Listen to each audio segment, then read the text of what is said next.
The following content is provided under India's first open courseware program.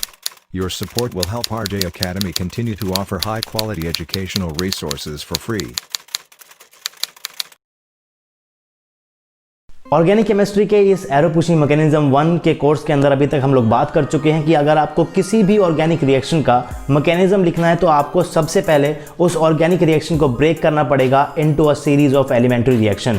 उसके बाद आपको हर एक एलिमेंट्री रिएक्शन स्टेप के अंदर अपने कर्व एरोज को ऐड करना पड़ेगा। ये जो कर्व एरो आप लोग मैकेनिज्म के अंदर ड्रॉ करते हो, ये कर्व एरो रिप्रेजेंट करते हैं interactions between field orbitals and unfilled orbitals. अब इन कर्व एरो को किस तरीके से आप लोग ड्रॉ करते हो, इसके लिए मैंने आपको 7 रूल लिखवाए थे और लेक्चर नंबर 2 के अंदर हम लोग इन रूल को डिस्कस कर रहे थे और अभी तक हम लोग 4 रूल को डिस्कस कर चुके हैं। रूल नंबर 1 आपका था कि जब भी आप लोग किसी मैकेनिज्म को लिख रहे हो तो आप उसको लिखते वक्त हर एक मॉलिक्यूल का करेक्ट लुईस स्ट्रक्चर बनाने वाले हो। उसके बाद रूल नंबर 2 था कि जो आप कर्व एरो ऐड करोगे उसका जो स्टार्टिंग पॉइंट होगा या तो आप उसे किसी लोन पेयर से स्टार्ट करोगे या फिर आप उसे किसी बॉन्ड से स्टार्ट करोगे। रूल नंबर 3 था कि जो कर्व एरो आप लोग ड्रॉ कर रहे हो या तो वो किसी एटम के ऊपर एंड होगा या फिर वो किसी बॉन्ड के ऊपर एंड होगा। उसके बाद हमने रूल नंबर 4 पढ़ा जो कि आपका था ओबे द 3 एरो रूल। अब ये जो रूल नंबर 4 है ये फंडामेंटल रूल नहीं है, ऐसा नहीं है कि एक लॉ है जिसको आपको हमेशा फॉलो करना है, लेकिन इस एरो पुशिंग मैकेनिज्म 1 कोर्स के अंदर हम लोग इस रूल को हमेशा फॉलो करने वाले हैं कि आपको अपने मैकेनिज्म स्टेप के अंदर, एलिमेंट्री स्टेप के अंदर आपको सिर्फ और सिर्फ 3 एरो ही लगाने हैं। उसके बाद के जो रूल्स थे उसको हम लोग आज की क्लास के अंदर डिस्कस करेंगे। तो चलिए शुरू करते हैं आज की क्लास।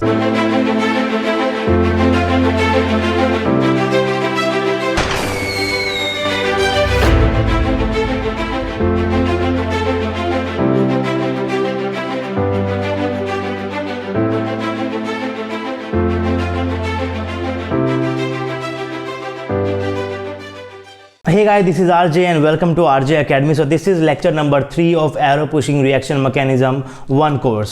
अभी तक हम लोग 2 लेक्चर्स को कवर कर चुके हैं और उम्मीद करता हूं कि आप लोगों ने वो दोनों लेक्चर्स अच्छे से फॉलो किए हैं, अच्छे से आपने हर एक बात को समझा है। देखिए, ऑर्गेनिक केमिस्ट्री को अगर आप लोग पढ़ रहे हो, स्पेशली रिएक्शन मैकेनिज्म को, तो आपको हर एक लेक्चर को सीरीज में देखना पड़ेगा। किसी भी लेक्चर को आप लोग मिस नहीं करने वाले हो। तो अगर आप लोगों ने अभी तक लेक्चर 1 या फिर लेक्चर 2 नहीं देखा है तो यहाँ पर आप लोग आई आइकन पे क्लिक कर सकते हो और जाकर लेक्चर 1 और लेक्चर 2 को अच्छे से देख सकते हो। लास्ट लेक्चर के अंदर हम लोग कुछ रूल्स पढ़ रहे थे, मैंने वहां पर आपको कुछ रूल्स को एक्सप्लेन किया था। तो आप यहां पर देख सकते हो मैंने यहां पर 7 रूल्स लिखे हुए हैं जिनको आपको हमेशा फॉलो करना है जब भी आप अपने मैकेनिज्म के अंदर कर्व एरोज को ऐड करोगे। इनमें से जो आपके ऊपर के जो 4 रूल्स हैं, इन 4 रूल्स को मैं अच्छे से एक्सप्लेन भी कर चुका हूं अपने प्रीवियस वीडियो के अंदर। एक बार जल्दी से उनको रिवाइज कर लेते हैं कि आखिर क्या आपसे कह रहा था ये रूल्स। तो रूल नंबर 1 हमने सबसे पहले देखा था कि आपको करेक्ट लुईस स्ट्रक्चर्स ड्रॉ करने हैं। जब भी आप लोग अपने मैकेनिज्म को लिखोगे तो सबसे पहले तो आपको एलिमेंट्री रिएक्शन के अंदर ब्रेक करना है और उस एलिमेंट्री रिएक्शन स्टेप के अंदर आपको कर्व एरोज को ऐड करना है। तो जब आप मैकेनिज्म को लिख रहे हो, मैकेनिज्म को लिखते वक्त आपको जितने भी मॉलिक्यूल्स आप लोग ड्रॉ करने वाले हो उन सभी मॉलिक्यूल्स का जो आपका लुईस स्ट्रक्चर है वो एकदम करेक्ट होना चाहिए। अगर आपका किसी भी मॉलिक्यूल का लुईस स्ट्रक्चर गलत है तो आपका मैकेनिज्म जो है वो 100% गलत ही निकल कर आएगा। उसके बाद मैंने आपसे कहा था कि जो कर्व एरो आप लोग ऐड करते हो, ये रूल नंबर 2 था, जो कर्व एरो आप लोग ऐड करते हो इसका जो स्टार्टिंग पॉइंट होगा वो या तो किसी बॉन्ड से होगा या फिर वो लोन पेयर से स्टार्ट होगा, क्योंकि बॉन्ड्स के पास या फिर लोन पेयर के पास ही फील्ड ऑर्बिटल्स होते हैं। अब ये जो आपका कर्व एरो है, रूल नंबर 3 में मैंने आपसे कहा था कि ये जो आपका कर्व एरो है ये जो एंड होगा या तो वो किसी एटम के ऊपर एंड होगा या फिर वो किसी बॉन्ड के ऊपर एंड होगा, क्योंकि बॉन्ड के पास और किसी एटम के पास ही अनफिल्ड ऑर्बिटल्स हो सकते हैं। और आपको ये बात अच्छे से पता है कि जो कर्ली एरोज आप लोग ड्रॉ करते हो मैकेनिज्म के अंदर, ये रिप्रेजेंट करते हैं interaction between the field orbitals and the Anfield orbitals. इस बात को आप लोग बिल्कुल भी नहीं भूलने वाले हो। तो आज हम लोग वहीं से क्लास को आगे करेंगे और रूल नंबर 4 भी मैंने आपको पढ़ा दिया था जो कि आपका था ओबे द 3 एरो रूल। इस रूल को हम लोग सिर्फ इसी कोर्स के लिए लिमिटेड रखेंगे। आगे जाकर ऐसा नहीं है कि आपको हमेशा मैकेनिज्म के अंदर 3 एरो ही देखने को मिलने वाले हैं, आपको कई बार आप लोगों को 4 एरो भी देखने को मिल जाएंगे। तो उस चीज़ को हम लोग पढ़ने वाले हैं arrow pushing mechanism course number 2 के अंदर। इस कोर्स के अंदर आप लोगों को हमेशा जब भी आप किसी भी एलिमेंट्री रिएक्शन के अंदर अपने कर्व एरोज को लगाते हो तो आपको एक बार में सिर्फ 3 ही एरो को लगाना है। ये जो रूल नंबर 4 है ये इंश्योर करेगा कि आप लोग अपनी रिएक्शन को एलिमेंट्री रिएक्शन के अंदर ही ब्रेक कर रहे हो। ये बहुत इंपॉर्टेंट है कि आप लोग जब भी मैकेनिज्म को लिखोगे तो आपको उसे एलिमेंट्री रिएक्शन के अंदर ही ब्रेक करना पड़ेगा। एलिमेंट्री रिएक्शन वो रिएक्शन होती है जिसके पास सिर्फ और सिर्फ एक ही ट्रांजिशन स्टेट होती है। तो ये बहुत ही ज़्यादा ज़रूरी है कि आप लोग मैकेनिज्म को लिखते वक्त अपने रिएक्शन को ए सीरीज ऑफ एलिमेंट्री रिएक्शन के अंदर ब्रेक करो और उसके ऊपर आप लोग सही तरीके से कर्व एरोस को ऐड करो। उन सही तरीके से आपने कर्व एरो को ऐड किया है या फिर नहीं किया है उसका आपको कैसे पता चलेगा? अगर आप लोगों ने इन सभी रूल्स का फॉलो किया है, इन सभी रूल्स को फॉलो किया है तो आपके कर्व एरोस जो आपने ऐड किए हैं वो एकदम सही है। तो 4 रूल हम लोग पढ़ चुके हैं। आज हम लोग पढ़ने वाले हैं अपना 5वां रूल, जो कि आप लोग यहां पर देख सकते हो। 5वां रूल मैंने यहां पर लिखा हुआ है, डोंट ड्रॉ टर मॉलिक्यूलर एलिमेंट्री रिएक्शन। अब इस रूल को आप लोग एक लाइन से समझ सकते हो कि आपको एक एलिमेंट्री रिएक्शन के अंदर टर मॉलिक्यूलर, टर मतलब क्या होता है? 3 यानी कि 3। तो आपको एक एलिमेंट्री रिएक्शन के अंदर टर मतलब 3 और मॉलिक्यूलर मतलब क्या? मॉलिक्यूल्स। तो आपको एक एलिमेंट्री रिएक्शंस के अंदर जब भी आप लोग कर्व एरो ड्रॉ करोगे तो वहां पर 3 मॉलिक्यूल्स नहीं होने चाहिए। तो चलिए रूल नंबर 5 को हम लोग डिटेल में पढ़ते हैं। जैसा कि आप लोग यहां पर देख सकते हो, रूल नंबर 5 आपके सामने लिखा हुआ है, नो टर मॉलिक्यूलर एलिमेंट्री रिएक्शन। इसको समझाने के लिए मैं आपके सामने एक एग्जांपल रखता हूं। एक एग्जांपल के तौर पर मैंने रिएक्शन ली है between phenol and methyl iodide. ये आपके पास क्या है? मिथाइल आयोडाइड है। CH3I जो है इसका नाम क्या है? मिथाइल आयोडाइड है। रिएक्शन के अंदर मैंने रिएजेंट डाल दिया है क्या? K2CO3। और आपके पास जो सॉल्वेंट है वो आपके पास यहां पर क्या है? DMF है। अब DMF सॉल्वेंट किस टाइप का होता है? क्या ये प्रोटिक है, क्या ये प्रोटिक है? इन सब चीजों की बात डिटेल में करेंगे। MOT को पढ़ने के बाद इन सभी चीजों की बात करेंगे। कौन सा सॉल्वेंट प्रोटिक होता है, कौन सा एप्रोटिक होता है, अगर प्रोटिक सॉल्वेंट होगा तो वो क्या करेगा, एप्रोटिक सॉल्वेंट होगा तो क्या करेगा, हर एक चीज की बात हम लोग बाद में करेंगे। अभी के लिए मैं इस रिएक्शन को मान लेता हूं, इस रिएक्शन को मैं कर दिखाता हूं किस तरीके से रिएक्शन हो रही है। आपका ध्यान सिर्फ और सिर्फ कर्व एरो के ऊपर होना चाहिए कि अगर मैं टर मॉलिक्यूलर एलिमेंट्री रिएक्शन बना दूंगा तो उसमें क्या चीज गलत हो जाएगी। तो जैसा कि आप लोग यहां पर देख सकते हो, फिनोल है मेरे पास, मिथाइल आयोडाइड है मेरे पास, और आपके पास क्या है? K2CO3 आपके पास एक रिएजेंट है। अब K2CO3 देखते ही आपको पता चल रहा है कि एक आयनिक कंपाउंड है। अगर ये आयनिक कंपाउंड है तो जैसे ही मैं इसे प्रोटिक सॉल्वेंट डालूंगा तो ये कंप्लीटली क्या हो जाएगा? डिसोशिएट हो जाएगा। इसका मतलब ये जो आपका K2CO3 है, जैसे ही मैं इसे DMF के अंदर डालूंगा ये आपका आयन हो जाएगा और आपके पास क्या मिल जाएगा? 2K++ में CO3 2 नेगेटिव। अब ये जो चीज आपको मिली है CO3 2 नेगेटिव, कार्बोनेट का जो आयन आपको मिला है, ये एक बेस होता है। क्यों होता है ये बेस? क्योंकि ये H को लेने की, प्रोटॉन को लेने की टेंडेंसी रखता है। और जो आपका CO3 है ये आपका जो है प्रोटॉन को लेने की टेंडेंसी रखता है, और अगर ये प्रोटॉन को ले लेगा तो आपके पास बन जाएगा एक बायकार्बोनेट। इस तरीके से आपको कंपाउंड देखने को मिल जाएगा। यानी कि जो आपका CO3 नेगेटिव एक तरीके का बेस है, प्रोटॉन को लेने की टेंडेंसी रखता है। अगर मैं इसका लुईस स्ट्रक्चर ड्रॉ करूं, किस तरीके का इसका लुईस स्ट्रक्चर होता है, तो लुईस स्ट्रक्चर में आप देख सकते हो आपके पास सिंपल सा कार्बन कंपाउंड होगा। सेंट्रल जो आपके पास एटम है वो आपके पास कार्बन है, उसके बाद इसके ऊपर डबल बॉन्ड होगा ऑक्सीजन के साथ, और आपके पास जो बाकी के दोनों ऑक्सीजन है वो सिंगली बॉन्डेड होंगे। और जो आपके पास ये ऑक्सीजन था डबल बॉन्ड वाला, इसके ऊपर 2 लोन पेयर बच जाएंगे आपके पास, और यहाँ पर आपके पास क्या हो जाएंगे? 3 लोन पेयर की वजह से यहाँ पर एक नेगेटिव चार्ज आ जाएगा, और इसके ऊपर भी क्या है? 3 लोन पेयर है, और इसके ऊपर भी क्या है? आपके पास एक नेगेटिव चार्ज है। तो एक अटैक आप लोग यहां से कर सकते हो, एक लोन पेयर जो है वो यहां से प्रोटॉन को एब्स्ट्रैक्ट कर सकता है, और एक लोन पेयर जो है वो यहां से प्रोटॉन को एब्स्ट्रैक्ट कर सकता है। यानी कि CO3 नेगेटिव एक अच्छा खासा बेस है और प्रोटॉन को एब्स्ट्रैक्ट करने की वो टेंडेंसी रखता है। आपका जो सबस्ट्रेट है उसके अंदर आप देख सकते हो कि आपके पास फिनोल है। अब फिनोल का जो हाइड्रोजन होता है वो काफ़ी ज़्यादा एसिडिक होता है, क्योंकि अगर मैं वहाँ से प्रोटॉन को निकाल दूंगा तो जो चीज़ आपके पास बच जाएगी वो आपके पास बच जाएगी फिनोक्साइड आयन। और ये जो फिनोक्साइड आयन आप लोग यहाँ पर देख रहे हो अपनी स्क्रीन के ऊपर, ये फिनोक्साइड आयन रेजोनेंस की वजह से काफ़ी ज़्यादा स्टेबल हो जाएगा। तो अगर H को निकालने के बाद जो चीज़ बच गई अगर वो स्टेबल है तो आपका वो सबस्ट्रेट H को आराम से निकाल के फेंक देगा। अगर आपका H आराम से निकल रहा है इसका मतलब वो जो H है वो काफ़ी ज़्यादा एसिडिक है। अगर यहाँ पर आप इस H को देख सकते हो, H जो है वो एसिड, इन सभी चीज़ों को हम लोग बाद में पढ़ेंगे कि आखिर ये H एसिडिक क्यों हुआ, इस सबस्ट्रेट के अंदर ब्रेकेज क्यों हुई है। आप लोग अभी सिर्फ और सिर्फ कर्व एरो के ऊपर ध्यान रखिए। तो आपको मोटी मोटी बात ये पता चल गई है कि यहाँ पर जो आप इस H को देख रहे हो, ये जो H है ये काफ़ी ज़्यादा क्या है? एसिडिक है। और यहाँ पर आपके पास क्या मिलेगा? कुछ तरीके का आपको बेस मिलेगा जो कि इस H को एब्स्ट्रैक्ट करने की टेंडेंसी रखता है। तो मान लीजिए कि यहाँ से जो आपके पास ये लोन पेयर होंगे ऑक्सीजन के ऊपर, ये एब्स्ट्रैक्ट करेंगे। यहाँ से इसने क्या किया? इस हाइड्रोजन एटम को क्या कर लिया? एब्स्ट्रैक्ट कर लिया। अगर इसको मैं एब्स्ट्रैक्ट कर रहा हूँ, इसका मतलब जो ये वाला ब्रेन जो इनके बीच में जो बॉन्ड है, OH के बीच में जो ये बॉन्ड है, ये बॉन्ड क्या हो रहा? टूट रहा होगा। अगर ये बॉन्ड टूट रहा है तो इसका मतलब ये कहीं और अटैक कर सकता है। इसका मैं अटैक यहाँ पर दिखाता हूँ, किसके ऊपर? मिथाइल के ऊपर। क्यों दिखाया मैंने इसके ऊपर? क्योंकि यहाँ पर तो पता है आपको क्या है? डेल्टा प्लस है और डेल्टा नेगेटिव है। एल्काइल हाइड्राइड की रिएक्शन आपने बहुत सारी पढ़ी हुई है, तो वहां पर तो आप तुरंत देखते ही बना देते हो डेल्टा प्लस और डेल्टा नेगेटिव। डेल्टा प्लस तो क्या हो गया आपके पास? यहाँ पर न्यूक्लियोफाइल आराम से आके अटैक कर देगा। तो यहाँ पर क्या हुआ? इस बॉन्ड ने यहाँ पर इस तरीके से अटैक कर दिया और आयोडाइड यहाँ से आराम से, आयोडीन जो मॉलिक्यूल है जो कि लिविंग ग्रुप है यहाँ पर, ये एज ए आयोडाइड बाहर निकल जाएगा रिएक्शन के। तो कुछ तरीके से आपको इस तरीके से यहाँ पर रिएक्शन को ड्रॉ कर सकते हो। अब इस रिएक्शन को अगर आप लोग ध्यान से देखोगे, मैं इसके मैकेनिज्म को दोबारा ड्रॉ कर देता हूँ, आपके सामने वैसे ड्रॉ किया हुआ है यहाँ पर। अगर आप इस मैकेनिज्म को ध्यान से देखोगे तो इस मैकेनिज्म के अंदर मैंने सिर्फ और सिर्फ 3 एरो का यूज किया है और ये रूल नंबर 4 को फॉलो कर रहा है, जो कि क्या आपके पास ओबे द 3 एरो रूल। तो अगर इस मैकेनिज्म के अंदर आपके पास 3 एरो हैं तो क्या ये मैकेनिज्म सही है? क्या जब भी आप लोग 3 एरो लगाओगे वो सही होंगे? तो इस केस के अंदर ये जो 3 एरो आपने लगाए हैं उसके बाद भी ये मैकेनिज्म आपका गलत है। क्यों गलत है उसको पढ़ते हैं।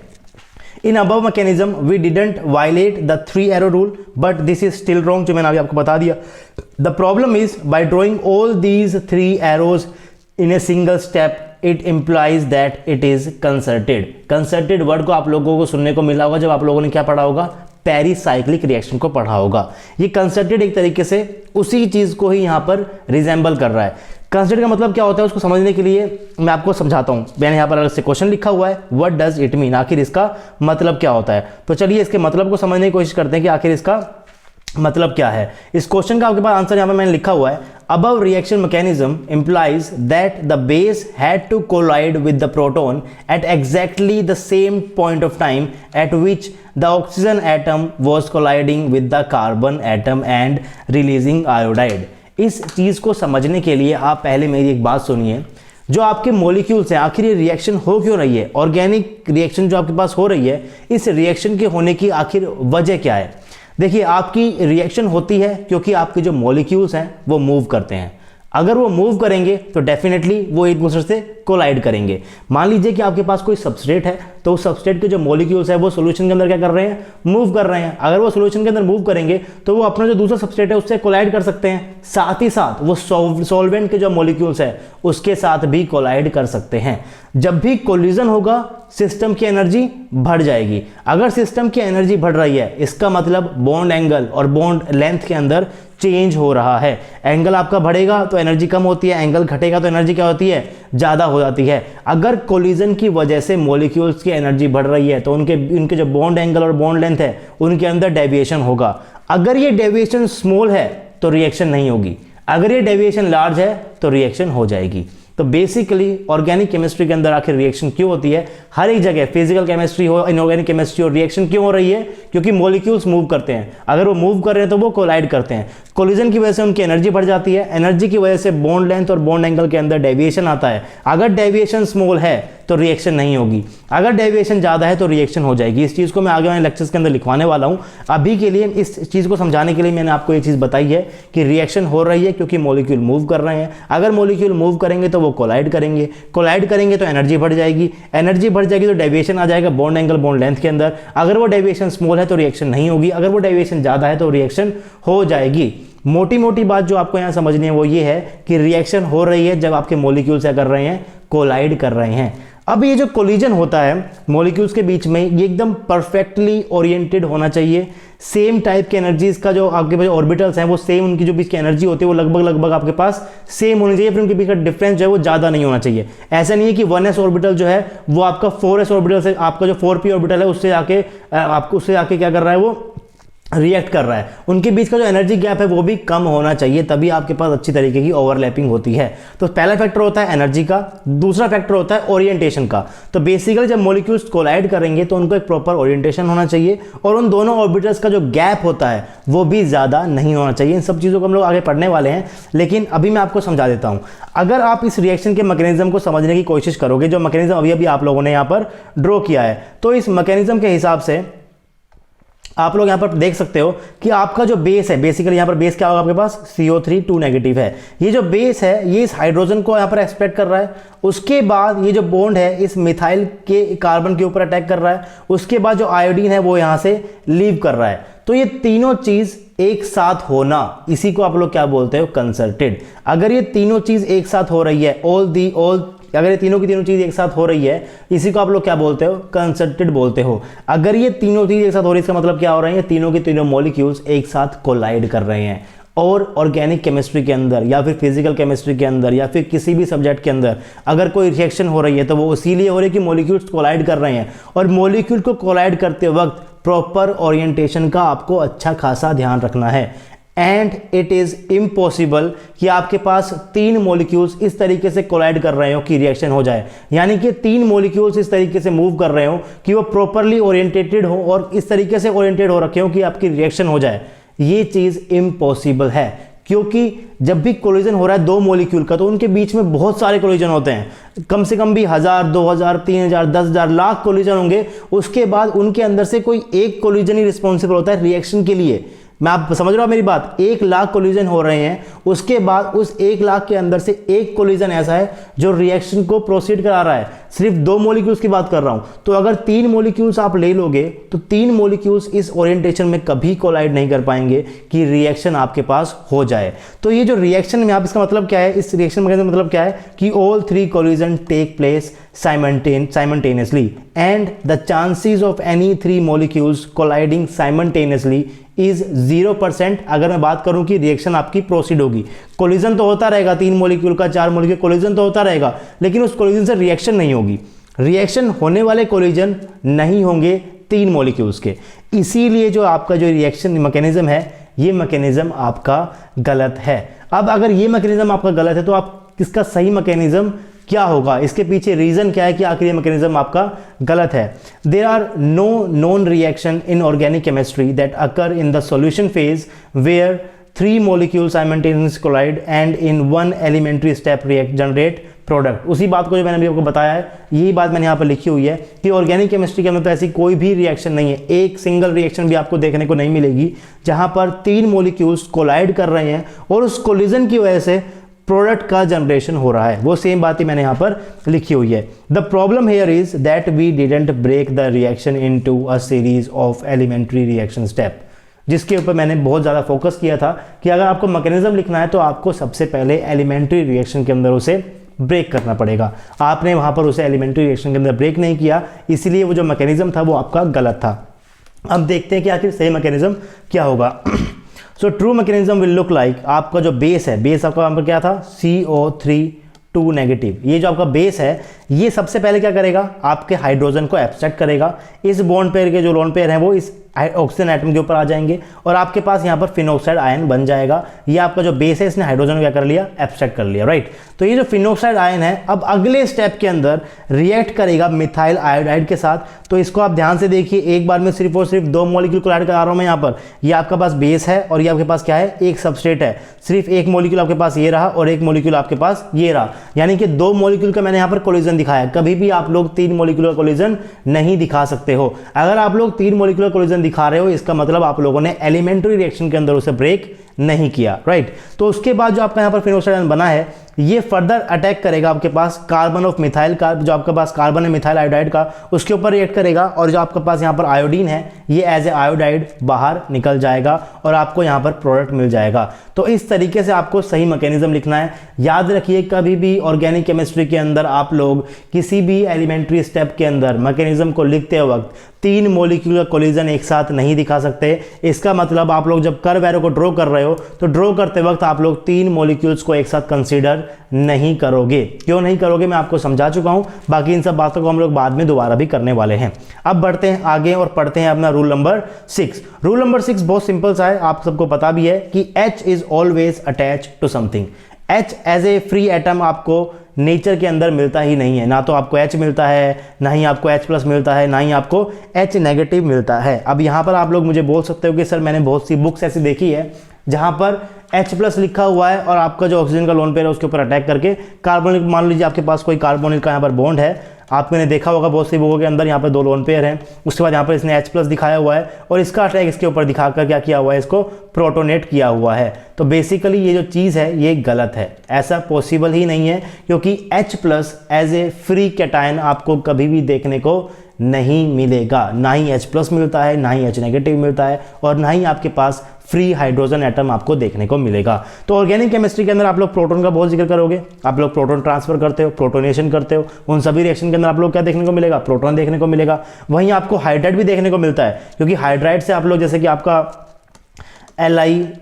AlH4 हो गया, रिड्यूसिंग एजेंट है, इसके अंदर भी आपका हाइड्राइड होता है, ट्रांसफर होता है। उसके बाद आपका NaBH4 है, इसके अंदर भी आपके पास हाइड्राइड की रिएक्शन होती है। तो हाइड्राइड की रिएक्शन भी आपको काफ़ी ज़्यादा देखने को मिलती है ऑर्गेनिक केमिस्ट्री के अंदर, आपने भी बहुत ज़्यादा पढ़ी होगी, राइट। तो आपको प्रोटॉन भी देखने को मिलेगा, हाइड्राइड भी देखने को मिलेगा, और हाइड्रोजन एटम यानी कि आपका सिंगल H अपने जो एक इलेक्ट्रॉन उसके पास था उसी के साथ क्या हो गया आपके पास हाइड्रोजन एटम हो गया। अब ये जो तीनों चीज़ है H+ या फिर H नेगेटिव या फिर आपका simple hydrogen free hydrogen atom, इनको क्रिएट करने के लिए आपको इतनी ज़्यादा एनर्जी देनी पड़ जाएगी कि मान लीजिए कि आपका जो सन है यानी कि सन के पास कितनी एनर्जी है, राइट, उस सन के अगर आप लोग सेंटर में भी चले जाओगे तब भी आपको ये फ्री में नहीं मिलेंगे, तब भी आपको ये फ्री मूव करते हुए नहीं मिलेंगे। ना तो फ्री मूव करता प्रोटॉन मिलेगा, ना ही आपको फ्री मूव करता हुआ हाइड्राइड मिलेगा, ना ही आपको फ्री मूव करता हुआ हाइड्रोजन का एटम मिलेगा। तो अगर ये वहाँ पर भी नहीं मिल रहा तो हमारे लैब के अंदर तो हम इसे कैसे जनरेट करेंगे?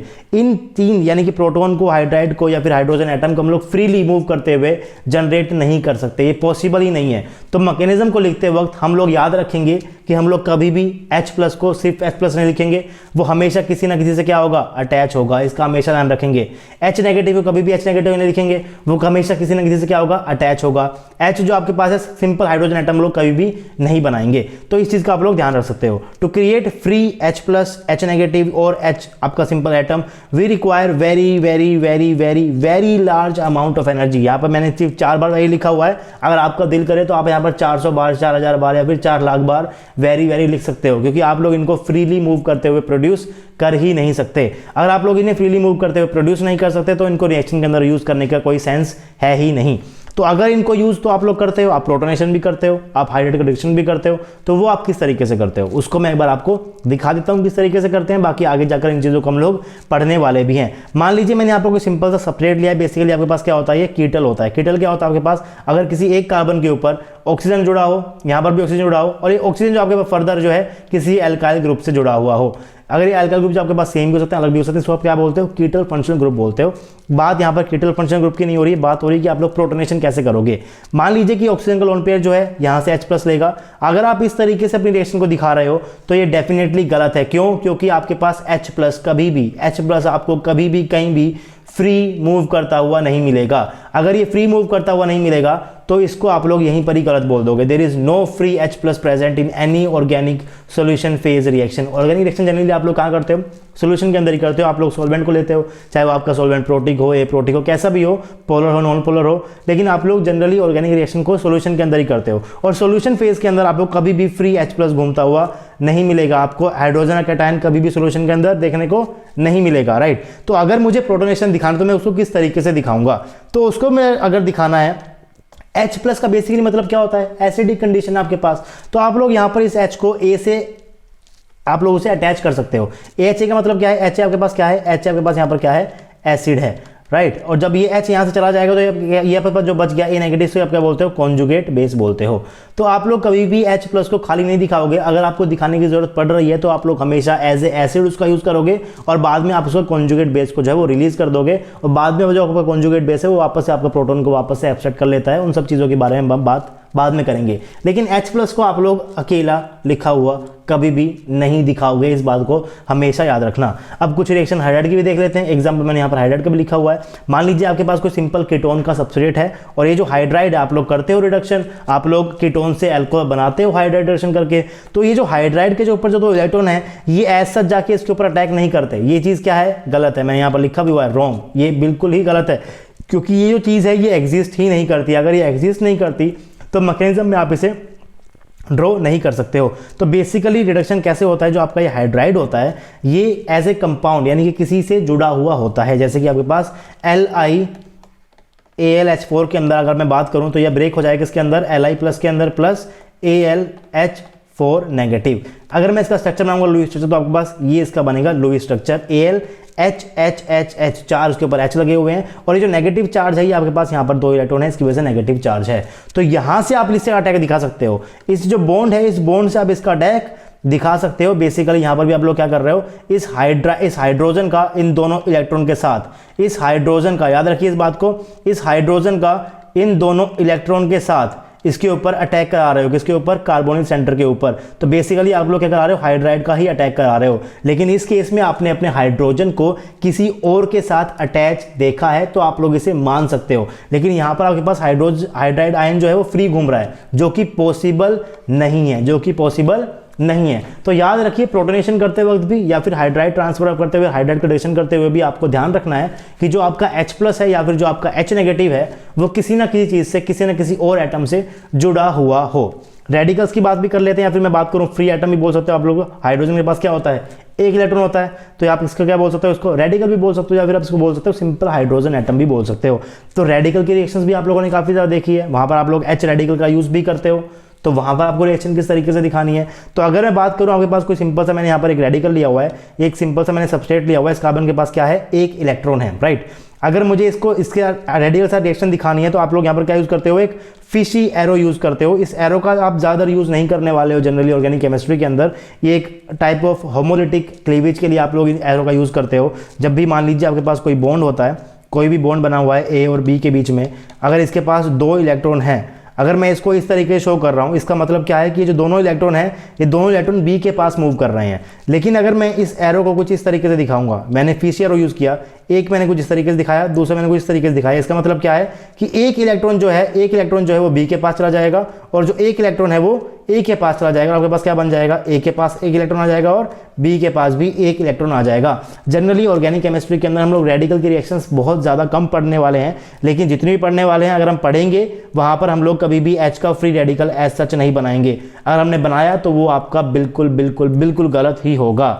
अगर आप लोगों को ज़रूरत पड़ रही है H रेडिकल की, तो ऑफकोर्स आपको जनरली आपको क्या मिलता है, आपका जो हाइड्रोजन है वो किसी ना किसी हेलोजन से अटैच होता है, जैसे कि आपका ब्रोमीन हो जाएगा, या फिर आपका क्लोरीन हो जाएगा, या फिर आपका आयोडीन हो जाएगा। इसके साथ वो जनरली क्या होता है, अटैच होता है, और यहाँ से आप लोग अपने रेडिकल की फॉर्मेशन कर सकते हो। कैसे करोगे, मान लीजिए आपके पास HBr का बॉन्ड है, तो इसके पास क्या है, 2 इलेक्ट्रॉन है, आप लोग यहाँ पर क्या दिखाओगे, फिशी एरो, एक एरो इसके पास, एक एरो आपके पास, इसके पास, तो क्या बन जाएगा, एक इलेक्ट्रॉन इसके पास आ जाएगा और एक इलेक्ट्रॉन Br के पास चला जाएगा। यहां से आप लोग अपने H रेडिकल को भी ऐसे फ्री नहीं दिखा सकते। आपको रिएक्शन मैकेनिज्म करते वक्त इस तरीके से एरो दिखाना है, जैसे कि मैंने आपको यहां पर दिखाया हुआ है। इस चीज को ध्यान से देखिए, मैंने जो अपने एरो दिखाए हुए हैं, जो सबस्ट्रेट है आपके पास, इस कार्बन के पास एक इलेक्ट्रॉन है, इसको एक इलेक्ट्रॉन और चाहिए बॉन्ड बनाने के लिए। तो ये इस बॉन्ड से, यहां पर आपके पास बॉन्ड में क्या है, 2 इलेक्ट्रॉन है, तो यहां से आपको एक इलेक्ट्रॉन मिलेगा, और एक इलेक्ट्रॉन आपके पास यहां पर कार्बन का पहले से था, और ये जो इलेक्ट्रॉन है ये आपके पास कहां चला जाएगा, X के ऊपर चला जाएगा। तो इस तरीके से आपको अपने रिएक्शन मैकेनिज्म को दिखाना है। याद रखिए, कभी भी आपको प्रोटॉन फ्री नहीं दिखाना है, याद रखिए कभी भी आपको हाइड्राइड फ्री नहीं दिखाना है।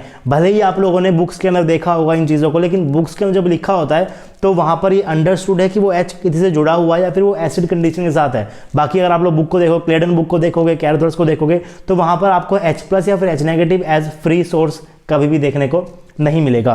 तो याद रखिए, H+ हो गया, H नेगेटिव हो गया, फिर H का फ्री रेडिकल हो गया, वो एज ए फ्री सोर्स आपको कभी भी नहीं मिलेंगे, वो हमेशा किसी ना किसी चीज़ से अटैच ही होंगे। तो ये था आपका रूल नंबर 6। इसका मतलब क्या है कि H is always attach to something. अब हम बढ़ते हैं आगे, रूल नंबर 7, जो कि आपका आखिरी रूल होगा। और जितने भी रूल मैंने आपको पढ़ाए हैं, रूल नंबर 1, 2, 3, 4, 5, 6, 7, ये सभी रूल्स आपको पहले से पता है, आप इनको फॉलो करते हुए भी आ रहे हो। अभी टाइम आ गया है कि हम लोग इसे एक सिस्टमेटिक वे के अंदर पढ़ें और एक सीरीज के अंदर इसको याद रखें, और अपने हर एक रिएक्शन के अंदर, जितनी भी रिएक्शन आप लोग पढ़ने वाले हो, उसके अंदर आप लोग इन रूल्स को देखो कि आप क्या क्या रूल वहाँ पर फॉलो हो रहे हैं। जब आप लोग देखोगे कि अगर 15 रिएक्शन आपने देख ली, 20 रिएक्शन आपने देख ली, 25 देख ली, 30 देख ली, और हर एक रिएक्शन के अंदर आप इन रूल्स को फॉलो कर रहे हो, तो आपको ये रूल्स वैसे भी याद हो जाएंगे। ऑर्गेनिक केमिस्ट्री की खास बात यह है कि पढ़ते पढ़ते भी आपको ये चीज़ें याद हो जाती है। रिवीजन की आपको यहाँ पर ज़्यादा ज़रूरत नहीं पड़ती, बट फिर भी रिवाइज ज़रूर करते रहिए ऑर्गेनिक केमिस्ट्री को। जब भी रिवाइज करोगे, हमेशा स्टार्टिंग से रिवाइज करो। जब भी आप लोग किसी भी चीज़ को पढ़ते हो, फॉर एन एग्जांपल अगर आप लोग केमिकल बॉन्डिंग चैप्टर को पढ़ रहे हो, राइट, तो आपके पास नोट्स कॉपी होगी, आप उसको पढ़ते हुए उसके नोट्स बना रहे होगे। आज आपने लेक्चर नंबर 1 देखा केमिकल बॉन्डिंग का, आपने उसके नोट्स बनाए, आपने मान लीजिए कि आपने 10 पेजेस भर दिए फर्स्ट लेक्चर से। फिर आपने लेक्चर नंबर 2 देखा, उसके आपने 10 पेजेस भर दिए। फिर आपने लेक्चर नंबर 3 भेजा, उसके भी आपने 10 पेजेस भर दिए। एक बात को हमेशा ध्यान में रखो, जब भी आप उस केमिकल बॉन्डिंग के नोट्स को उठाते वक्त आप उसे हमेशा पहले पेज से ही पढ़ें। इसका मैं आपको समझाता हूँ कि इसका आपको फायदा क्या मिलेगा। मान लीजिए कि आप लोगों ने लेक्चर नंबर 1 देखा है, 10 पेजेस वहाँ पर आपने भर दिए, उस 10 पेज को आपने सोने से पहले रिवाइज कर लिया, और आपको आधा घंटा लगा। आपको कितना टाइम लगा? आपको 30 मिनट्स लगे उन 10 पेजेस को रिवाइज करने में, राइट। लेक्चर नंबर 1 के आपको 10 पेज रिवाइज करने में आपको कितना टाइम लग गया, 30 मिनट्स लग गया फर्स्ट डे, पहले दिन के अंदर, राइट। जब भी आपने केमिकल बॉन्डिंग पढ़ा, मान लीजिए कि आपने 10 दिन बाद पढ़ा, ऐसा नहीं कि आपने कल ही पढ़ लिया, अगले दिन नेक्स्ट डे पढ़ लिया, आपने मान लीजिए 10 दिन बाद आपने लेक्चर नंबर 2 देखा और इस लेक्चर नंबर 2 के आपने 10 पेजेस बना लिए फिर से, और अब आपके पास ये भी आपके पास, इसको आपने रिवाइज, इसको आपने बनाने में आपको कितना लगा, बनाने में आपको मान लीजिए 1 घंटा लगा होगा। जब आप इसको रिवीजन करोगे तो रिवीजन करते हुए आप लोग फिर से पहले पेज से ही रिवीजन करो। अगर आप लोग फिर से पहले पेज से रिवीजन करोगे तो अब आपको जहां पर जो आपके पास 30 मिनट्स लगे थे 10 पेज को रिवाइज करने में, वो आप देखोगे कि आपको क्या लगेंगे, सिर्फ और सिर्फ 20 मिनट लगेंगे। इसको रिवाइज करने में 20 मिनट प्लस 30 मिनट किसको रिवाइज करने में, जो आपने अभी 10 पेज बनाए हैं, तो आपके पास यहाँ पर 50 मिनट की रिवीजन आपके पास यहाँ पर हो गई। लेकिन जब आप लोग लेक्चर नंबर 3 पढ़ोगे केमिकल बॉन्डिंग का, 10 पेजेस आपने यहाँ पर भी ड्रॉ करे, रिवीजन के टाइम पे आप लोग फिर से याद रखो कि आप लोग पहले पेज से ही पढ़ रहे हो। अगर आप लोग दोबारा से लेक्चर नंबर 1 के नोट्स को देखोगे तो ये अब आपको यहाँ पर 20 मिनट नहीं लगेंगे, अब आपको लगने वाले हैं सिर्फ और सिर्फ 10 मिनट्स पहले 10 पेज के ऊपर, बाकी के जो 20 पेज में आपको 20 मिनट लगेंगे, और उसके बाद आपको क्या लगेंगे, वापस से आप 30 मिनट्स मान सकते हो। तो यहाँ पर आपको कितना टाइम लगा, 20 + 30 50 मिनट्स, और यहाँ पर भी आपको कितना लग रहा है, 30 + 20 + 10 यानी कि 60 मिनट्स, ऑलमोस्ट सेम टाइम के अंदर आप लोग रिवीजन कर रहे हो। और जब आपको इस तरीके से लेक्चर वाइज जब आप रिवाइज करते हो पहले पेज से, तो lecture 1, lecture 2, lecture 3, lecture 4, lecture 5, for an example मान लीजिए कि आपके पास 20 लेक्चर आ गए केमिकल बॉन्डिंग के, तो जब आप लोग 20 लेक्चर पे पहुंचोगे तो आप वहाँ पर नोट करोगे कि लेक्चर नंबर 1, 2, 3, 4, 5, 6, 7 इनको रिवाइज करने में आपको सिर्फ 5 मिनट लगेगा। और अगर आपको रिवीजन करने में सिर्फ 5 मिनट लग रहा है किसी एक चैप्टर का, तो आपकी तैयारी अच्छी हो रही है। रिवीजन करना बहुत इंपॉर्टेंट है, बार बार रिवीजन करना इंपॉर्टेंट है। और रिवीजन जल्दी करने का सबसे अच्छा तरीका ये है कि जब भी आप नोट्स कॉपी उठाओ, मान लीजिए कि आपने अभी नोट्स कॉपी पढ़ी है, पहले पेज से पढ़ो, आपने उस कॉपी को रख दिया, आप 1 घंटे कहीं बाहर चले गए घूमने के लिए, 2 घंटे के लिए बाहर चले गए, 4 घंटे के लिए बाहर चले गए, जब आप वापस आओगे तो वहीं से कंटिन्यू मत करो, फिर से पहले पेज से कंटिन्यू करो। फिर आपने फिर 2 घंटे का ब्रेक ले लिया, 3 घंटे का ब्रेक ले लिया, फिर जब आप वापस आओगे फिर जहाँ पर आपने छोड़ा था वहाँ स्टार्ट मत करो, फिर से पहले पेज से स्टार्ट करो। 1 हफ्ते के लिए रूटीन को फॉलो करके देखो और आप लोगों को पता चलेगा कि आपकी तैयारी कितनी अच्छी, एक अलग से कॉन्फिडेंस आ जाएगा आपके अंदर कि यार ये चीज़ तो मुझे अब याद है, मेरे दिमाग में रहती है, मैं फॉर्मूला नहीं भूल पा रहा हूँ। तो जब भी आप लोग पढ़ते हो इस चीज़ को हमेशा याद रखो, जब भी आप कोई नोट्स कॉपी उठाते हो तो उसे हमेशा पहले पेज से पढ़ो, हमेशा उसे क्या करो, पहले पेज से पढ़ो। तो आगे बढ़ते हैं, रूल नंबर 7 पढ़ते हैं। रूल नंबर 7 आपके पास क्या लिखा हुआ है, avoid proton transfer through 4 member transition state. आपको जो काफ़ी बार आपको प्रोटॉन ट्रांसफर करना पड़ जाएगा ऑर्गेनिक रिएक्शंस के अंदर, आप लोग कभी देखते हो कि आपको प्रोटॉन ट्रांसफर करने की जरूरत पड़ गई, लेकिन ये जो प्रोटॉन ट्रांसफर है आप इसे कभी भी 4 मेंबर ट्रांजिशन स्टेट से नहीं करोगे। इस चीज़ का हमेशा याद रखना, ये जो रूल है रूल नंबर 7, इसको आपको हमेशा फॉलो करना है कि कभी भी आपको प्रोटॉन ट्रांसफर नहीं करना है थ्रू 4 मेंबर ट्रांजिशन स्टेट। इसका मैं आपको समझाने की कोशिश करता हूँ कि किस तरीके से मैं इसको समझा सकता हूँ। मान लीजिए कि आपके पास कोई एग्जाम्पल है, ये आपके पास क्या है, मॉलिक्यूल्स है, राइट। ये आपके पास क्या है, एक मॉलिक्यूल है। इस मॉलिक्यूल के अंदर आपके पास यहाँ पर क्या है, एन एटम है। इस एन के ऊपर जो है आपके पास 2 हाइड्रोजन अटैच हैं, और यहाँ पर आपके पास क्या है, ऑक्साइड का ग्रुप लगा हुआ है, यानी कि उसके ऊपर नेगेटिव चार्ज है यहाँ पर, और यहाँ पर आपके पास क्या लगा हुआ है, OMe ग्रुप आपके पास यहाँ पर लगा हुआ है। तो बहुत सी जगह आपको ये देखने को मिलता है कि आपको जो ये H जो यहाँ पर लगा हुआ है नाइट्रोजन के ऊपर, इस H का आप लोग ट्रांसफर करते हो इस हाइड्रोजन के ऊपर, राइट। इस तरीके से आपको ट्रांसफर करने की बहुत सी जगह जरूरत पड़ जाएगी। तो जनरली बच्चे करते हैं इसको यहाँ से H उठा के डायरेक्ट उधर लगा देते हैं, लेकिन अगर आपको इसका मैकेनिज्म लिखना पड़े तो उसका मैकेनिज्म आप किस तरीके से दिखाओगे। तो बच्चे अक्सर क्या करते हैं, ढूंढने के लिए, ये जो O नेगेटिव है इसने इस H को उठा लिया यहाँ से, और ये जो बॉन्ड है ये आपके पास नाइट्रोजन के पास चला गया। अब ये दिखने में आपको बिल्कुल सही लग रहा है कि इस O ने जो है इस H को ले लिया है, और ये जो आपके पास बॉन्ड है ये आपके पास बॉन्ड पे इलेक्ट्रॉन कहाँ चले गए, नाइट्रोजन के ऊपर चले गए। दिखने में आपको ये बिल्कुल सही लग रहा है, लेकिन ये एक्चुअली में गलत है। क्यों? क्योंकि यहाँ पर आपने जो प्रोटॉन ट्रांसफर दिखाया है, अगर मैं इसको ध्यान से देखूँ तो एक एटम ये रहा, एक एटम ये रहा, एक कार्बन एटम यहाँ पर है और एक ऑक्सीजन एटम है। ये जो आपने कर्व एरो लगा दिए, ये जो आपने प्रोटॉन ट्रांसफर कर दिया, ये आपने 4 एटम के थ्रू किया है। 4 एटम के आपके पास क्या बन जाएगी तरीके से, ट्रांजिशन स्टेट बन जाएगी। अगर आपके पास 4 एटम की ट्रांजिशन स्टेट आप लोग प्रोटॉन ट्रांसफर कर रहे हो तो ऑब्वियसली उनको क्या करना पड़ेगा, एक ही प्लेन में रहना पड़ेगा, तभी आप लोग उनको अटैक कर सकते हो। ऐसा नहीं कि हाइड्रोजन नीचे है फिर कार्बन ऊपर है। अगर इसको आपको ट्रांसफर दिखाना है, इसका मतलब क्या होता है, इस कर्व एरो का मतलब क्या होता है कि यहाँ पर एक बॉन्ड बन रहा है, ये वाला बॉन्ड टूट रहा है, और यहाँ पर बॉन्ड पहले से ही था, यहाँ पर भी बॉन्ड पहले से था। तो बेसिकली चीज़ कब हो सकती है, जब आपके पास ये क्या हो, एक ही प्लेन के अंदर आ जाए। और अगर 4 चीज़ एक प्लेन में आएगी तो उनके बीच का एंगल क्या हो जाएगा, 90 डिग्री का हो जाएगा। और जैसे ही एंगल 90 डिग्री का होता है मॉलिक्यूल में इतना ज़्यादा स्ट्रेन आ जाएगा कि आपका मॉलिक्यूल जो है वो स्ट्रेन के अंदर रह ही नहीं पाएगा। इसका मतलब ये अटैक पॉसिबल ही नहीं है, ये अटैक इस तरीके से हो नहीं सकता। ये बात मैंने आपकी मान ली कि जब मैं इस रिएक्शन को आगे करूँगा, फॉरवर्ड करूँगा, जब मैंने प्रोटॉन ट्रांसफर किया तो जो आपके पास कंपाउंड बनेगा, यहाँ पर आपके पास N है, इसके पास एक H रह जाएगा, यहाँ पर आपके पास OH बन जाएगा और यहाँ पर आपके पास क्या बन जाएगा, OMe बन जाएगा। इस कर्व एरो को शो करोगे तब भी आपके पास एक कंपाउंड ही बनेगा। लेकिन ये जो कर्व एरो आपने ड्रॉ किए हैं, ये कर्व एरो फंडामेंटली इनकरेक्ट है, ये करेक्ट मैकेनिज्म नहीं है। आपका जो बनेगा प्रोडक्ट लास्ट में जो बन रहा है वो भले ही आपका सही बन जाए, लेकिन ये जो आपका प्रोडक्ट बना है ये फंडामेंटली ही इनकरेक्ट है। अगर ये इनकरेक्ट है तो मैं किस तरीके से प्रोटॉन ट्रांसफर दिखाऊं भाई, क्योंकि आपको बहुत जगह जरूरत पड़ती है इस तरीके की कि आप लोग नाइट्रोजन का जो प्रोटॉन है उसको ऑक्साइड के ऊपर लेके जाओगे, या फिर ऑक्सीजन के ऊपर जो प्रोटॉन लगा हुआ है उसे आप नाइट्रोजन के ऊपर लेके आओगे। ये रिएक्शंस आपको ऑर्गेनिक केमिस्ट्री के अंदर काफ़ी ज़्यादा देखने को मिलेगी। तो अगर मैं इस तरीके से उसका मैकेनिज्म ड्रॉ नहीं कर सकता तो मैं किस तरीके से करूं, अब ये क्वेश्चन आपके दिमाग में आ सकता है। तो आपको क्या यूज़ करना है, उससे पहले मैं आपको एक एग्जांपल और देता हूं, जिसको भी आप लोग, जो कि आप लोग बहुत फेमस जो पढ़ते हो आप लोग, क्या, कीटो इनोल टोटोमेरिज्म। इसमें क्या होता है, जो कीटोन ग्रुप है वो कहाँ जाता है, इनोल के अंदर जाता है, उनके बीच में क्या हो रहा होता है, टोटोमेरिज्म हो रहा होता है।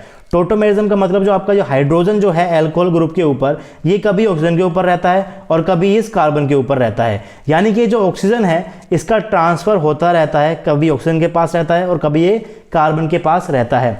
यानी कि अगर मैं इसको एरो दिखाऊं, यानी कि मैं दिखाऊं आपको कि मान लीजिए ये जो आपके पास बॉन्ड है, OH के बीच में जो बॉन्ड है ये आपके पास यहाँ पर आ जाएगा और जो आपका जो अल्कोहल ग्रुप है वो कीटोन में चेंज हो जाएगा, और ये जो आपका डबल बॉन्ड है यहाँ से ये क्या ले लेगा, इस हाइड्रोजन को एब्स्ट्रैक्ट कर लेगा और आपके पास इस तरीके का कीटोन बन जाएगा। अब बेसिकली जो आपके पास बना है प्रोडक्ट, ये प्रोडक्ट एकदम सही है, इसके अंदर कोई भी गलती नहीं है। गलती कहाँ पर है कि ये जो कर्व एरो आपने ड्रॉ किए हैं ये कर्व एरो गलत हैं, फंडामेंटली इनकरेक्ट हैं। क्यों इनकरेक्ट है, क्योंकि यहाँ पर भी जब आपने कर्व एरो को ड्रॉ किया है तो आप यहाँ पर इस प्रोटॉन का ट्रांसफर दिखा रहे हो थ्रू 4 मेंबर ट्रांजिशन स्टेट, जो कि पॉसिबल नहीं है।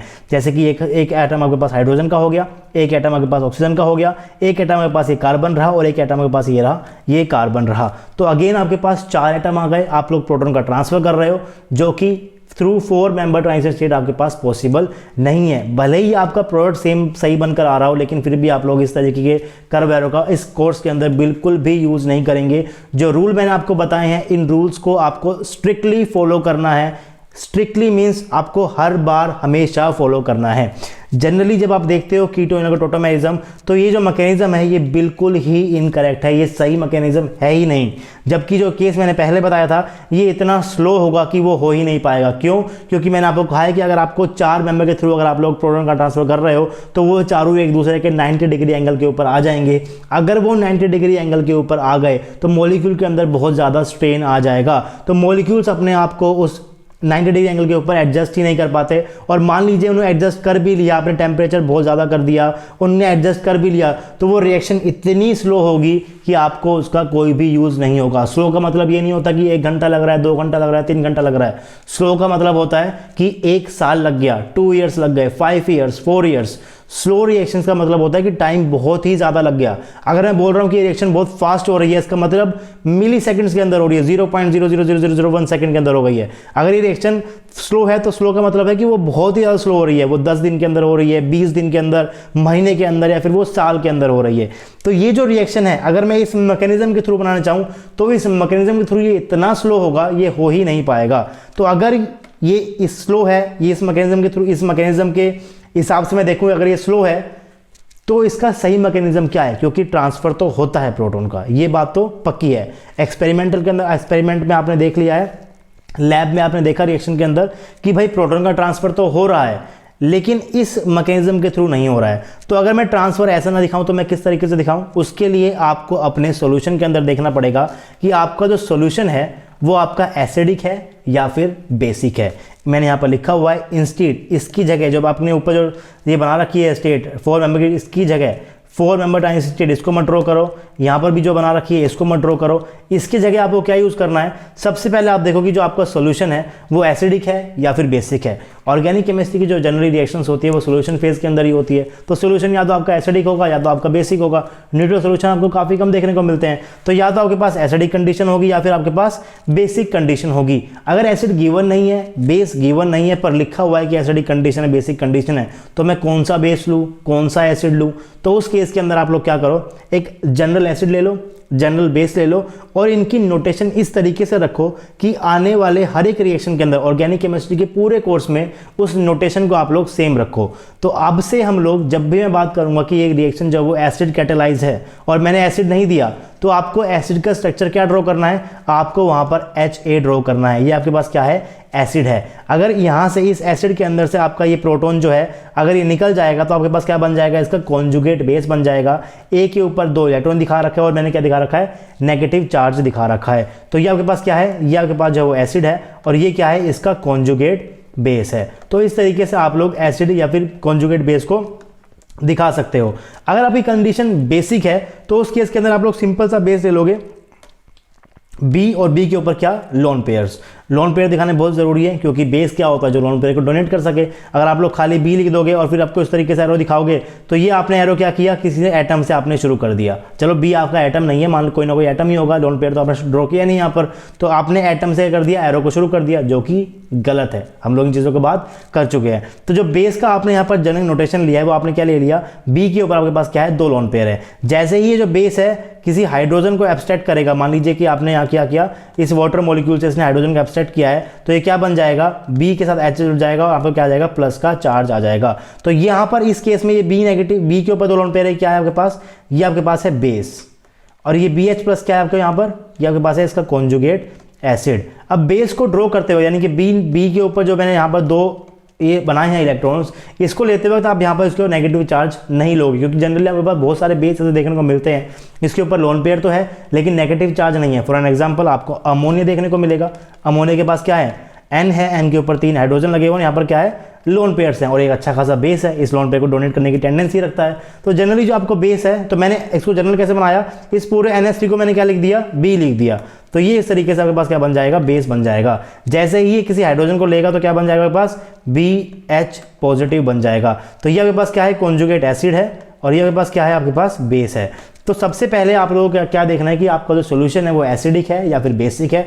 अगर उसने एसिड कंडीशन, बेसिक कंडीशन है, फिर एसिड और बेस गिवन होगा तो फिर तो कोई बात ही नहीं है, फिर तो आप लोग अपना मैकेनिज्म को आराम से लिख सकते हो। लेकिन अगर गिवन नहीं है तो इन जनरल आप लोग क्या लोगे, एसिड को क्या लोगे आप लोग HA, बेस को आप लोग क्या लोगे B, उसके कोरस्पॉन्डिंग आप लोग क्या कर सकते हो, उसका कॉन्जुगेट बेस और कॉन्जुगेट एसिड आप लोग उसके कोरस्पॉन्डिंग आप लोग बना सकते हो। तो उसी रिएक्शन की बात करते हैं जो मैंने बताई आपको, कीटो इनो जो टोटोमेरिज्म मैंने आपको बताया। अगर आपको उसका मैकेनिज्म लिखना है तो किस तरीके से लिखोगे, मान लीजिए कि आप लोग एसिडिक कंडीशन के अंदर इस रिएक्शन को कर रहे हो तो सबसे पहले क्या होगा, सबसे पहले जो डबल बॉन्ड आप लोग यहाँ पर देख रहे हो, ये डबल बॉन्ड जो है, ये डबल बॉन्ड अटैक करने वाला है, इस हाइड्रोजन एटम को एब्स्ट्रैक्ट करेगा कहाँ से, एसिड के अंदर से। याद रखिए यहाँ पर ही मैंने जो ये H है इसको मैंने अकेला नहीं बनाया है, ये क्या है, किसी ना किसी से अटैच है, राइट, ये किसी ना किसी से अटैच है।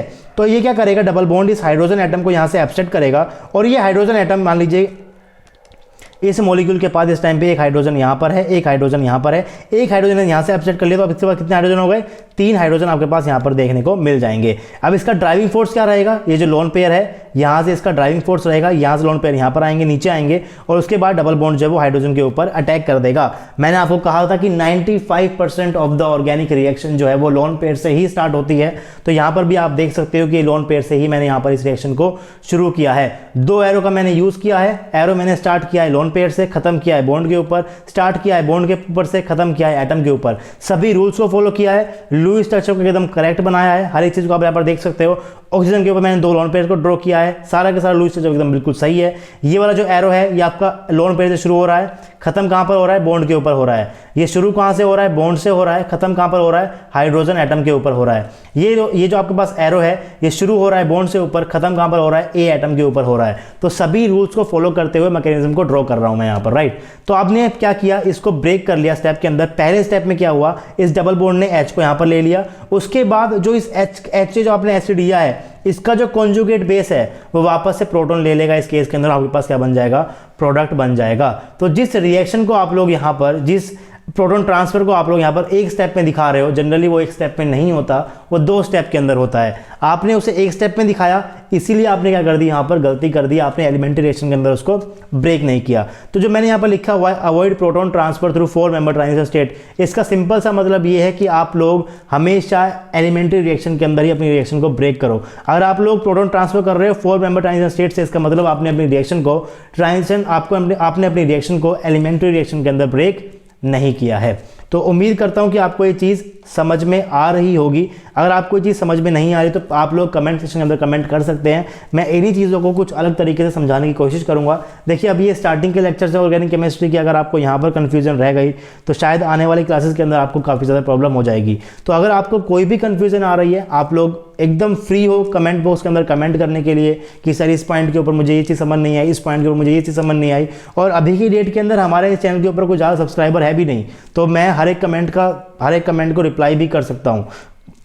मैं ऐसा नहीं कह रहा हूँ कि आने वाले टाइम के ऊपर यहाँ पर बहुत ज़्यादा सब्सक्राइबर हो जाएंगे, मतलब हो भी सकते हैं नहीं भी हो सकते हैं, आई डोंट नो। बट अभी इस टाइम सिचुएशन ऐसी है कि सब्सक्राइबर नहीं है, तो अगर आप लोग कमेंट कर रहे हो तो मैं उसे देख रहा हूँ, अगर मैं उसे देख रहा हूँ तो मैं उसे पक्का रिप्लाई करूँगा। तो अभी आप लोग हर एक चीज़ को अच्छे से समझते हुए चलो। मान लीजिए कि आपको इस वाले केस के अंदर प्रोटॉन ट्रांसफर दिखाना है, राइट। ये जो केस मैंने यहाँ पर लिया है, मैंने ऐसा लिया है कि नाइट्रोजन के ऊपर क्या है, आपके पास 2 प्रोटॉन है, यहाँ पर ऑक्सीजन के ऊपर क्या है, नेगेटिव चार्ज आपको लगा हुआ है, और आपको इस प्रोटॉन का ट्रांसफर दिखाना है। नाइट्रोजन से कहाँ पर जाएगा, ये ऑक्साइड के ऊपर जाएगा। वो क्यों जा रहा है, कैसे जा रहा है, क्यों जा रहा है इसके ऊपर, उन सब चीज़ों की बात हम लोग बाद में करेंगे। अभी के लिए आपने इतनी रिएक्शंस देखी होगी जहाँ पर आपको प्रोटॉन ट्रांसफर करने की ज़रूरत पड़ रही है। तो अगर प्रोटॉन ट्रांसफर करने की ज़रूरत पड़ रही है तो आप किस तरीके से उसे प्रोटॉन ट्रांसफर करोगे, क्योंकि मैंने अभी आपसे कहा है कि अगर ये इसके ऊपर अटैक करेगा, ये चीज़ यहाँ पर आएगी, तो आपका क्या हो जाएगा, 4 मेंबर की ट्रांजिशन आपके पास ट्रांजिशन स्टेट बन जाएगी, जो कि आपकी गलत है। 4 मेंबर साइक्लिक ट्रांजिशन स्टेट अगर बन गई तो वो आपके पास क्या हो जाएगी, गलत हो जाएगी। तो इसके लिए आप लोग मैकेनिज्म कैसे ड्रॉ करोगे। मान लीजिए कि यहाँ पर कंडीशन क्या आपके पास बेसिक कंडीशन है, तो बेस मैंने क्या ले लिया, बी के ऊपर क्या 2 इलेक्ट्रॉन्स मैंने आपको बताया अभी। तो ये बेस सबसे पहले क्या करेगा, इस हाइड्रोजन को एब्स्ट्रैक्ट करेगा, ये जो बॉन्ड पेयर है नाइट्रोजन के ऊपर चले गए। उसके बाद ये जो आपके पास बन गया कॉन्जुगेट एसिड, इस कॉन्जुगेट एसिड के अंदर से ऑक्साइड जो है वो हाइड्रोजन को एब्स्ट्रैक्ट कर लेगा। तो इस तरीके से आपको प्रोटॉन ट्रांसफर्स को दिखाना है। ये चीज़ बहुत इंपॉर्टेंट है, छोटी छोटी बातें हैं, लेकिन ये बातें जब आगे जाकर आप लोग चीज़ों को पढ़ोगे तब आपको पता चलेगा कि ये जो छोटी छोटी बातें कितनी इंपॉर्टेंट है। ऑर्गेनिक केमिस्ट्री के अंदर बच्चे जो चीज़ें गलती करते हैं वो बहुत छोटी छोटी मिस्टेक ही करते हैं। तो इसीलिए मैं आपको हर एक चीज़ धीरे धीरे आराम से अच्छे से समझा रहा हूँ, ताकि आप कभी भी छोटी छोटी गलतियों को ना करें। क्योंकि अगर आपको किसी भी चीज़ का आगे का लेवल पढ़ना है तो आपको उसका बेसिक पता होना बहुत ही ज़्यादा ज़रूरी है। तो 3 लेक्चर मैंने दिए हैं, बिल्कुल आपको बिल्कुल बेसिक समझाया ऑर्गेनिक केमिस्ट्री का। एरो पुशिंग मैकेनिज्म का जो आपका कर्व एरो होता है वो किस तरीके से आप लोग ड्रॉ करते हो। 7 रूल जो है वो मैंने आपको बताए थे कि आप किस तरीके से इन 7 रूल्स को फॉलो करते हुए अपने रिएक्शन के अंदर आगे बढ़ोगे। वो बहुत ही इंपॉर्टेंट है कि आपको ये 7 जो रूल मैंने आपके सामने लिखवाए थे उन 7 रूल्स को आपको एज सच फॉलो करना है, और किसी भी रूल को आप लोग किसी भी टाइम ब्रेक नहीं कर सकते। आपको सभी रूल्स को सेम टाइम के ऊपर ही फॉलो करना है। एक बार मैं दोबारा बताता हूं कौन कौन से रूल मैंने यहाँ पर लिखे हुए हैं। सबसे पहले मैंने लिखा हुआ है draw correct Lewis structures. Lewis structures correct होने ही चाहिए, वरना मैकेनिज्म पक्का गलत हो जाएगा। इस पहले रूल के 6 सब रूल थे जो मैंने आपको अच्छे से बताए थे लेक्चर के अंदर ही, आप उनको जाकर देख सकते हो। उसके बाद सेकंड एरो क्या है, सेकंड रूल क्या है आपके पास, make arrow start with bonds और लोन पेयर। आपको एरो शुरू करना है फील्ड ऑर्बिटल से। फील्ड ऑर्बिटल मतलब क्या, या तो लोन पेयर्स या फिर बॉन्ड पेयर्स, सिंपल सी बात है। थर्ड रूल क्या है, make arrow and on atoms और बॉन्ड। ऑफ कोर्स आपको अनफिल्ड ऑर्बिटल कहाँ मिलेंगे, या तो एटम के पास मिलेंगे या फिर बॉन्ड के कॉरस्पॉन्डिंग। जितने भी बॉन्ड आपके मॉलिक्यूल में है उन सभी बॉन्ड के कॉरस्पॉन्डिंग एक एंटी बॉन्डिंग ऑर्बिटल होता है जो कि क्या है, अनफिल्ड है। तो यानी कि बॉन्ड के पास भी अनफिल्ड ऑर्बिटल है और आपके एटम के पास तो अनफिल्ड ऑर्बिटल जनरली रहता है। जैसे कि आपके पास कार्बोकेटाइन में आपने देखा कि आपका जो पी ऑर्बिटल है वो आपके पास खाली था। तो उस तरीके से आप लोग यहाँ पर समझ सकते हो। उसके बाद ओबे द 3 एरो रूल।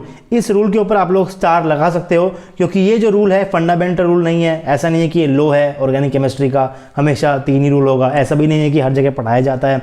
ये हम लोग इस तरीके से यहाँ पर पढ़ रहे हैं। तो ये फंडामेंटल रूल है just for aero pushing mechanism 1 course के लिए।